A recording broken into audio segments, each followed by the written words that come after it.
everybody, and welcome to episode 59 of Own the Road with AutoTrader, where we make car stuff simple for Canadians. My name is Jodi Lai, and I'm the Editor-in-Chief of AutoTrader. And I am Dan Ilika. I am AutoTrader's road test editor. Welcome back, everyone, to Am I the Jerk Part 2. This is going to be fun. The first episode we did of this, which was the last one, super spicy. I think this one, the issues are even more controversial and spicy. A little spicier? Spicy. A little bit spicier. And some of them are long. Okay. And again, we're going to be self-editing just because the language of some of these can be kind of not safe for podcasts. Okay. So this is the same thing as last time. If you haven't listened to that episode, go ahead, listen to that. That's just silly, so you may as well just subscribe on your favorite podcast platform. But anyways, it's a good one to listen to before this because there's a whole bunch, and same thing applies. I haven't read any of these. Jodi was the one who compiled them all for us, so I'm going to be learning about them in real time. Okay, so our first entry. Yes. Am I the a-hole for only ever driving +3 the speed limit? Okay, so I'm assuming they're American. I think that's American, so miles per hour. So that's about give or take 5 kilometers an hour. Okay, so when I drive, I set my speedometer at 3 over, and that's it. On the freeway, the limit is 60, so I'm going 63. 43 and a 40, you can imagine how it goes from there. The only time I make an exception to that rule is in a 25 or 20 when I basically drive exactly at the limit. I don't think there's a problem with driving the limit or within 3. And I do not care what lane of traffic I am in. Yikes. If the traffic dictates that I'm in the left lane, guess what? I'm going 3 over. I do not change lanes if a car comes up behind me. Wow. Big a-hole stamp. Yeah, huge. Okay, listen. But also, I mean, around town, I'm basically the same way as this guy. Mm-hmm. Like around, a 50 zone in the city, I'm generally around, like, obviously it's hard to maintain the exact same speed, right. But I would say that I'm usually around 54 to 56 is kind of my, and then in a 60 zone, probably 64. Mm-hmm. But like, so I'm with this guy in the city. I'm like, no, you're not a jerk for only doing the equivalent of about 5 over. Yeah. That's perfectly fine. That's totally reasonable. And I was on this guy's side until the second half of that story came in. Okay, again, on the highway, only doing 3 over. So again, the equivalent. So he's talking in Canadian terms, if it's 100 kilometers an hour, he's doing 105. Which I think is perfply fine until he started talking about the left lane. I was like, no, this guy's an a-hole. This guy's a real, a jerk and a moron who doesn't understand the rules. How can you sit there and say, I'm following the rules of the road by going the speed limit and then not understanding that you should keep right except to pass? Yeah, and I think a lot of people don't know that the left lane is for passing. Like, it's crazy. If you're not comfortable with speeding, it's also not your job to police other people who do want to speed. Like, that is so unbelievable to me that he's going to sit here and be up on his high horse about, I'm only doing 3 over and I don't care if there's people behind me. Dude, get out of the way. But it's also, if you're doing this, let's say it's because of a safety thing. Yeah. It's like, I drive the speed limit because I want to be safe. But then driving in the left lane slow is not safe. It's so terribly you're contradicting unsafe. Yourself. Yeah, he's an a-hole. Done. Yeah. There's not even any debate. No. It's like, this guy is the a-hole. What's the next one? Because I know you said that we were This one is very serious, and I know that a lot of people are passionate about this, but I wanted to bring it up because I do think it's so important. Okay. But this is kind of a long story and kind of heartbreaking too. So just a warning. Is this the like what I have as number 1 on my list? Maybe, yeah. Am I the for calling 911 on a friend for drunk driving? Yeah. Oh, yeah. Okay. So it's a long story. First of all, I won't even get to the story yet, and I will say, no way are you and if your friends, cut you out of the social circle, that they are the Like, I think so that too. That to me is outrageous. Because okay, do you want to go through the story? Because there's a little bit of context that I think makes it a little bit more controversial, but I do agree that I think you did the right thing. Yeah. Okay. I've officially been booted from my social circle and flamed by all my friends. I don't know what that means. What does it mean to me? Roasted, fired, I don't know. Okay. We are all military families with young children, and we have get-togethers every weekend, which includes booze. One of my friends will drive home with her 4-month-old in tow drunk. Oh, my Lord. Right? She insists her house is too close to Uber and refuses rides from the rest of us. Her husband is trash, too. Granted, she only lives 15 minutes away, but that's 15 minutes after shots and beer pong, sometimes stumbling and throwing up. Last Friday, she was almost blackout drunk. She tried to bring my dog home instead of her own kid. Her husband loaded their baby up, and they were slurring as they drove away. I insisted they stay overnight, but apparently their baby can't sleep anywhere but her own crib. I offered to drive, and they kept saying no. My husband thinks it's not a big deal, and all my friends kept telling me to chill. Their house is so close by. I picked up the phone and called 911 after sneaking into the bathroom. I gave them their license plate number and address. Apparently, they blew really high blood alcohol content, and Child Protective Services are now involved. My friends are all livid with me, and even my husband is pissed. No one wants anything to do with us, and my husband keeps trying to explain to me that I violated friend code in the military community. I have been blocked by everyone on social media, and we are furthermore uninvited to future get-togethers. My husband is so mad. I truly stand by what I did. Am I really the here? Everyone is so mad at me. I am just being a prude? Question mark? Help, please. First of all, come be my friend. I know. I think this person did the right thing. So I know sometimes it doesn't feel good to do the right thing because of all these things, but you're doing this because you care about your friends and their baby. Yeah. And first of all, like, I look, I don't know. I mean, this person would know better than me, and her husband would know better than me. But to say that she somehow violated some military friend code, if that's the military friend code, these aren't the people I want protecting me. Right? Like, come on, man. Drunk driving is not okay, no matter whether you're 15 minutes or 50 minutes. Mm-hmm. No distance, no time, no anything makes this okay. I've told this story before. I used to be a newspaper reporter. I've been to like multiple drunk driving collisions, fatalities, one of which took out a carload of high school kids. Like, the devastation that this stuff causes is so, and same thing. This was like the guy that the drunk driver that hit these kids and killed 4 of them. He lived like 15 minutes from his work. See? So it's like this whole, they only live 15 minutes away. And if they don't want to be your friends anymore, good. Like, I wouldn't want to be friends with these people. I feel like that's a good riddance situation. Yeah. Like, if that's this friend code, I don't want to be part of that friend group, right? I have a friend who lost friends for the same thing. Like, they didn't let the person drive, but they were so loaded that it got really tense. And the guy like doesn't talk to him anymore, and they were like childhood friends. And it's like, who cares, man? That's not worth it. It's like, people make horrible decisions when they're drunk. So I don't take things, like too personally, things that are said. When people are drunk, they'll say some mean stuff, but like, surely I've done it, but I'm not getting in a car drunk, and B, that's not forgivable. That's not one of those, they were just drunk. It's like, this is clearly deliberate. This is ignorant. So no, you're not a jerk for trying I think you did the right thing. Yeah, absolutely.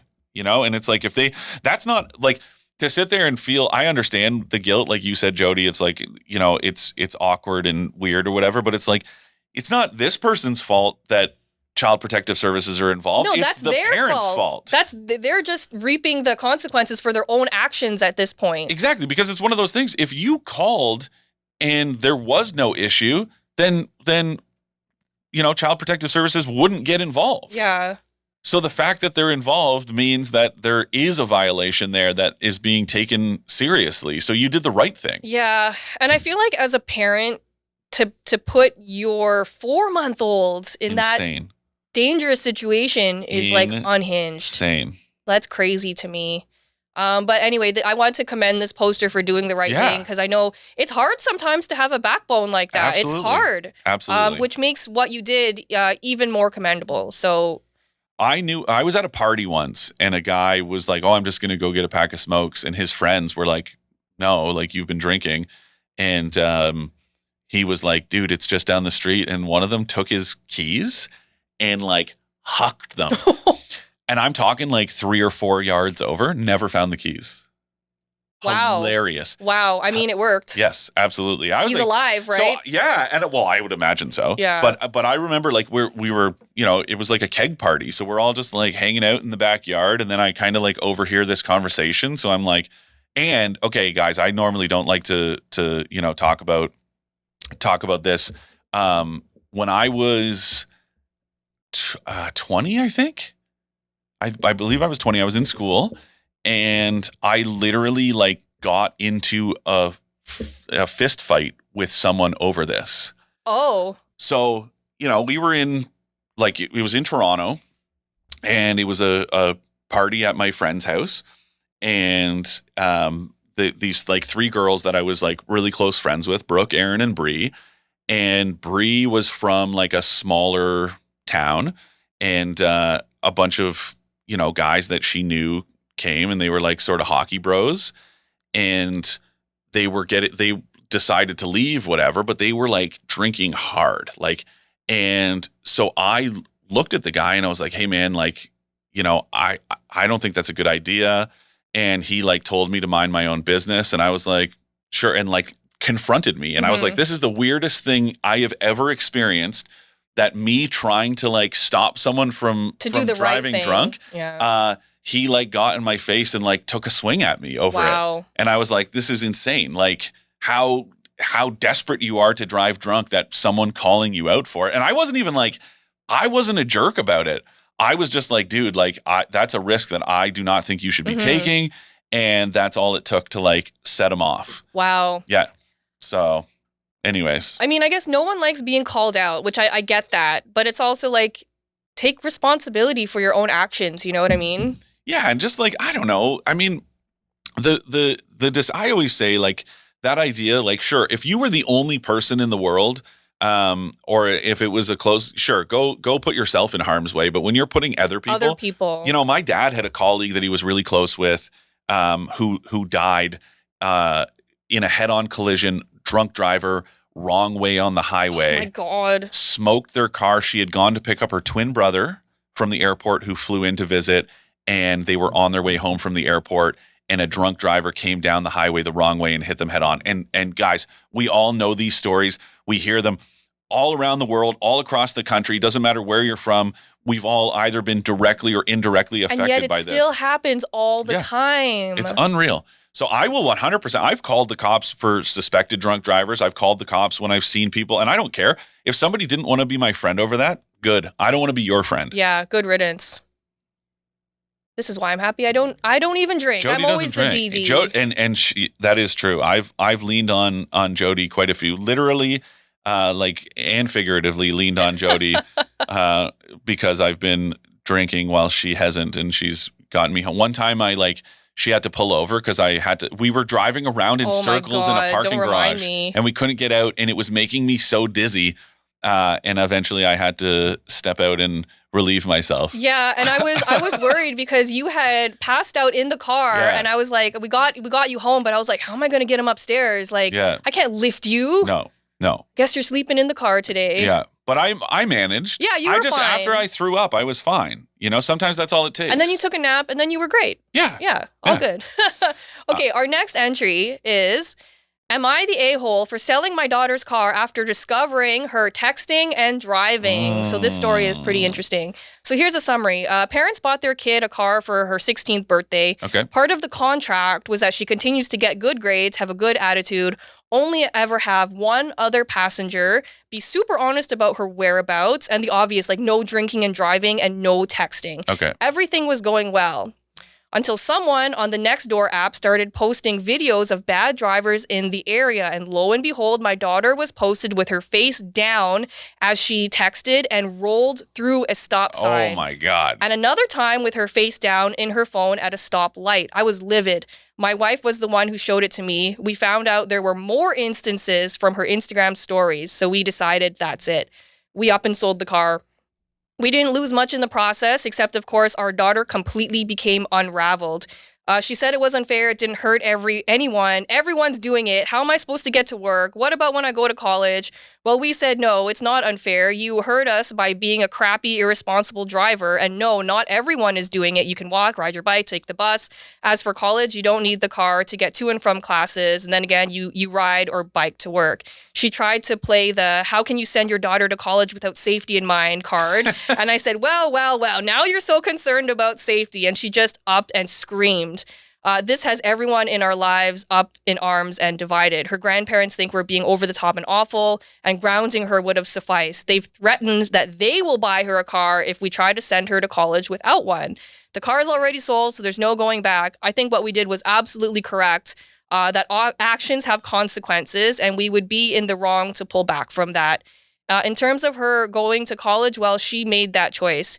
She had a car, it came with certain stipulations, and she disobeyed us, and now she pays the price. So, am I the a-hole? No. Absolutely not Harsh, the a-hole. But not the a-hole. But this is what parenting is. Like, she had a set of rules. She didn't follow the rules. She gets her privileges revoked. Yeah. That's what parenting is. To me, it's like, I don't know. I mean, the texting and drive, like, look, I don't disagree with this kid saying so many people do it. It's true. You can look, it feels like every second vehicle. But it doesn't mean that it's right. Exactly. To me, it's like, in the grandparent, first of all, like, I know that family, dynamics are delicate and everyone's different. To me, those grandparents are like hugely overstepping by getting involved. But obviously, like, you can't really stop them. So if they want to do that, but your point stands as a parent that you did what you said you were going to. I also want to say, like, I learned a lot from this post because I've heard of this is almost like me with Reddit, where I kind of just had to pretend like I thought I knew what it was. Okay. I thought the Nextdoor app was some like adjacent to like an OnlyFans kind of thing. Oh, like, I was the girl next door? Yeah. That's so funny. So now I find out that it's literally just like a neighborhood. It's a doorbell app, I think. Really? Yeah, it's like a security system or something. Oh my God. I thought it was like a neighborhood, Could you imagine if someone found their daughter on one of those apps? That's when I was like, oh man, until someone on the Nextdoor app, I was like, okay, wait, this is not, unless they're posting like, texting and driving porn. Like, is that the thing? But anyways, so I learned something. I learned what the Nextdoor app, or I think I learned what the Nextdoor app is. No, this parent is not a jerk. This kid is acting kind of selfish and spoiled. I think so too. And it's like, no. And regardless of them having like a so-called contract, who cares? Like, that's just, to me, you bought the car. Yeah. They did something illegal. So And I think the consequences would have been worse if she got caught by the cops or something, right? Yeah. Totally. So, and the thing about this is that obviously the kid doesn't realize this is for her own good. Yeah. Like, this is for your own safety and for the people around you. She could also go to college somewhere where you don't need a car. Like, it's crazy to me to think that you absolutely have to have a car. I didn't have a car when I was in school, and it was great and it was fine. I think this person's being a bit of a brat. Yeah. Go somewhere cool. Go somewhere. Whatever, if this is an excuse to move further away from your parents, like, you know what I mean? Yeah. It's like, this could open new possibilities in your life. So look at the positives. Okay, now it's my turn to read one. Okay, I think this one is very long. Okay, but I wanted to include it because there's some very important context. Okay. Am I the a-hole for not letting my boyfriend use his car's self-driving feature? For those of you who can't see me right now, I'm using air quotes. Self-driving feature with me in the car. So the story is, my boyfriend got a Tesla with, quote, full self-driving this year. He's a project manager at one of the big 5 tech companies, and I'm an engineer working on safety-critical systems for an autonomous vehicle prototype. So he's a huge techie. He always wants the newest gadget. And he got a Tesla with, quote, full self-driving this year. He was very excited about it. He sees autonomous vehicles as the future and has lots of confidence in them. I'm a big techie too, but I prefer do-it-yourself to buying gadgets. And I don't love all the gadgets he's brought into the house. Like, I've got cybersecurity concerns about some of the, quote, smart home toys he's gotten. But the one I really can't get behind is the Tesla. From my industry From my industry experience, I genuinely believe they're being extremely negligent with their self-driving system. It isn't self-driving, and I have some serious safety concerns about it. I strongly believe they are taking advantage of an industry that is too new and too poorly understood by lawmakers to conduct their business without the proper safety considerations. Their engineering practices around safety systems would be considered criminally negligent in the other industries I worked in, aviation and nuclear. Anyway, rant aside, I wouldn't get in an autonomous vehicle that I didn't believe was developed to a reasonable standard of safety. I've made that call a number of times for my job, for myself, and my team, and for much smaller reasons than the major issue full self-driving has. My boyfriend loves using the feature in his car, and I've decided I'm not comfortable riding in it when he's using it, especially because he has a tendency to stop paying attention. The features are not self-driving. They're liable to fail and require immediate intervention and constant awareness of the surroundings. So I've told him that I will not stay in the car if he uses it. I've offered other options. He can use it alone, but drive the car normally when I'm with him. We could take my car. We could take the bus or walk or bicycle, literally anything else. But he keeps on driving me and then once we're in the car, turning it on anyway. And we argue every time. I tell him to turn it off or let me out, and he says I'm overreacting, I'm paranoid, and that they wouldn't be allowed to sell the car if it was as bad as I'm saying. I feel so disrespected. It feels like he thinks I'm stupid or paranoid when I'm trying to set a boundary around my safety. It's a recurring argument because he's not willing to drive normally anymore and doesn't like taking my car either or taking other transportation. I feel like I might be being stubborn, but I don't know. Am I the a-hole for not letting my boyfriend use the self-driving feature in his car when I'm in it? Wow. No, you are not. First of all, even if you did not have this background in autonomous vehicle development, safety boundaries of any kind, your Very partner important. should be respecting.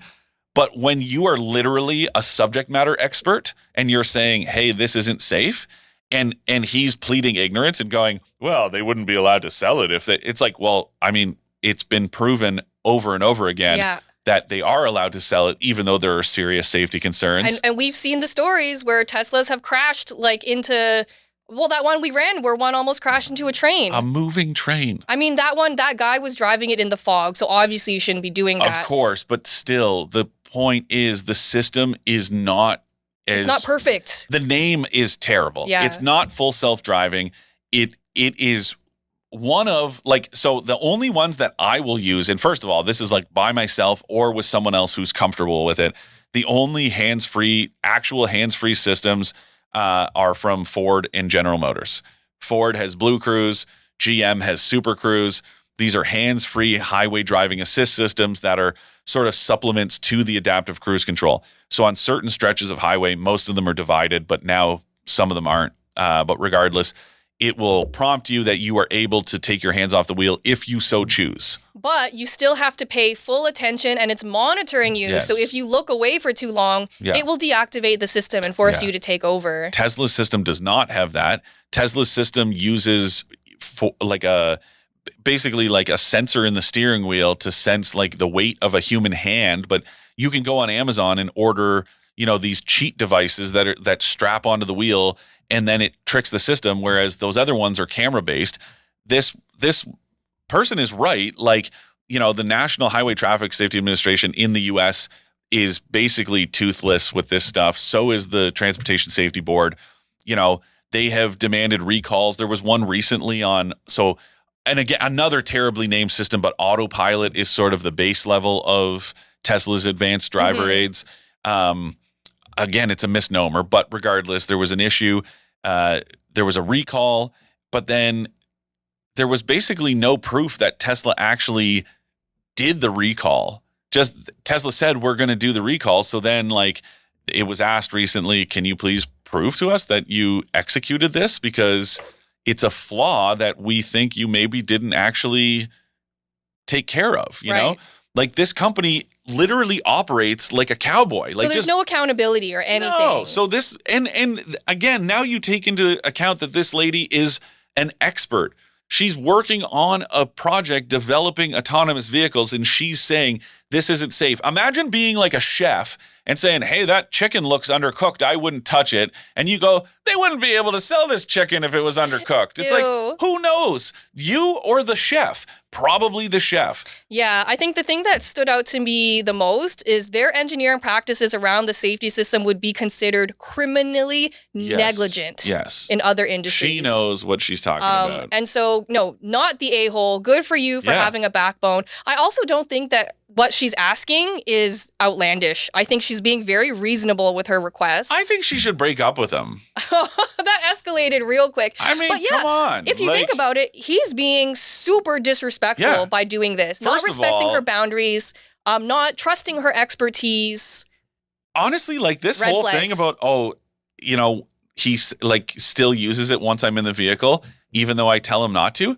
That is crazy to me. That's a huge red flag. Like, I would just be like, I'm out. Yeah.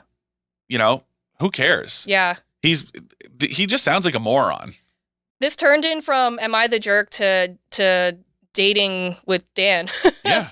That's my dating advice. Break up with him. He sounds like a loser who doesn't respect you, who clearly like worships Tesla and Elon Musk too much. That's a red flag. Huge. If you are sitting there and going, this man I don't know, I trust him more than you who develops autonomous vehicle technology. Yeah, that's get rid of him. Done. I'm glad we had this meeting. This one was really spicy though. It was good. Yeah. Okay, so before our Ask an Expert segment, here's a message from your friends at AutoTrader. Can't find a car at your ideal price point? AutoTrader is the answer. Car prices are dropping across Canada, and AutoTrader has got you covered with hundreds of thousands of cars for you to choose from. Use our price badges to find a great deal at a great price today. Visit AutoTrader for more. So today we have two Ask an Expert questions. One comes from Bianca. What does ABS stand for? Anti-lock braking system. And what is it for? So your brakes don't lock up.